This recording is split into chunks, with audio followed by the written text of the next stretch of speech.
पटना में विगत वर्ष हम लोगों ने परशुराम जयंती के अवसर पर तेजस्वी यादव को अतिथि बनाया था। वैसे आमंत्रण तो सबको दिए थे, आमंत्रण तो उनको भी दिया गया था जो आज उप मुख्यमंत्री हैं, और हम खुद जाकर दिए। आमंत्रण उनको भी दिया गया था जो 2 दिन पहले तक जदयू के राष्ट्रीय अध्यक्ष थे। आमंत्रण उनको भी दिया गया था जो केंद्र में 2-2 मंत्रालय लिए हुए हैं। ये सब आपके समाज के होते भर में भी उस परशुराम जयंती में आना उचित नहीं समझे।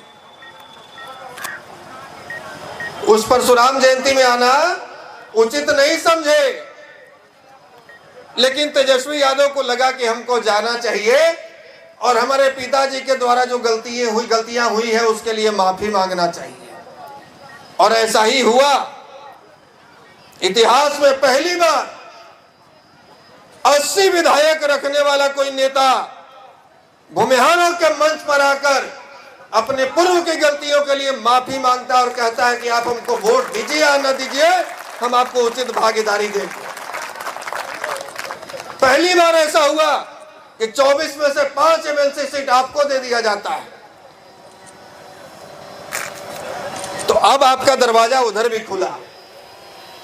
आप एक ही तरफ मुंह करके खड़े थे पिछले 70 साल से। 35 साल कांग्रेस की तरफ मुंह करके खड़े रहे और जनसंघ और भाजपा की तरफ पीठ करके खड़े रहे, और अब पिछले 35 साल से भाजपा की तरफ मुंह करके खड़े हैं और राजद कांग्रेस की तरफ पीठ करके खड़े हैं। ऐसा क्यों भाई?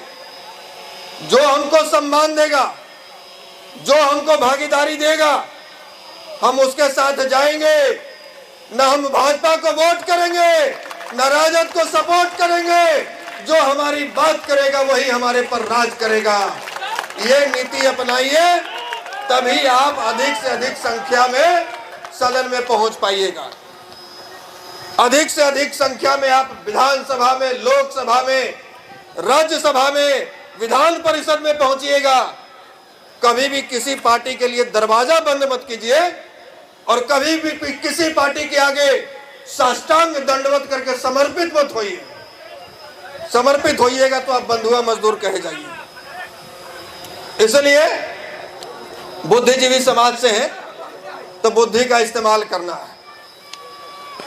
बुद्धिजीवी समाज से बुद्धि का इस्तेमाल करना है। हमारी अब स्थिति क्या थी पिछले 35 साल से कि यदि एक पार्टी हमारे सगे भाई को यदि टिकट दे दे लोकसभा में, विधानसभा में, सहोदर भाई को यदि लोकसभा और विधानसभा में टिकट दे दे तो हम उसको वोट नहीं देते थे। और यदि हमारे दुश्मन को कोई दूसरी पार्टी वोट दे रहा है उसके लिए हम लाठी गोली लेके बूथ पर खड़े हो जाते थे। ऐसा समर्पण नहीं चाहिए। ये बुद्धिमता नहीं है, मूर्खता है।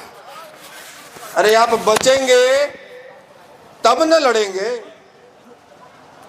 आपके पेट में दाना रहेगा तब न लाठी लेके आप धर्म और राष्ट्र की रक्षा कीजिएगा। जब आपके लोग ही अंदर चिल्लाने वाले नहीं रहेंगे, पार्टी विशेष की भक्ति करते करते जहानाबाद आपसे छीन लिया, महाराजगंज आपसे छीन लिया, पाटलिपुत्र आपसे छीन लिया, मुजफ्फरपुर आपसे छीन लिया, वैशाली आपसे छीन लिया, मोतिहारी आपसे छीन लिया, तो और कुछ दिन भक्ति करके देख लीजिए तो बेगूसराय, नवादा और मुंगेर भी छीन लिया जाएगा।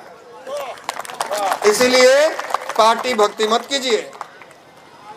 पार्टी अपने हिसाब से कभी भी बदल लिया जाएगा, लेकिन जाति अपने हिसाब से नहीं बदल सकते हैं। इसलिए पहले जाति तब कोई पार्टी, पहले जाति तब कोई पार्टी। और हम शुरू से कहते आए 13 साल पहले से, और आज भी कह रहे हैं और आगे भी कहते रहेंगे कि पहले समाज नीति तब कोई राजनीति। और हमारे समाज का समर्थन और आशीर्वाद यदि हमारे सर पर है तो हमको किसी पार्टी की चमचागिरी करने की आवश्यकता नहीं है। पार्टी हमारे दरवाजे पर आकर हमारा सपोर्ट मांगेगी, पार्टी हमारे दरवाजे पर आएगी। इसलिए जहां भी रहिए मधुमक्खी की तरह एकजुट रहिए।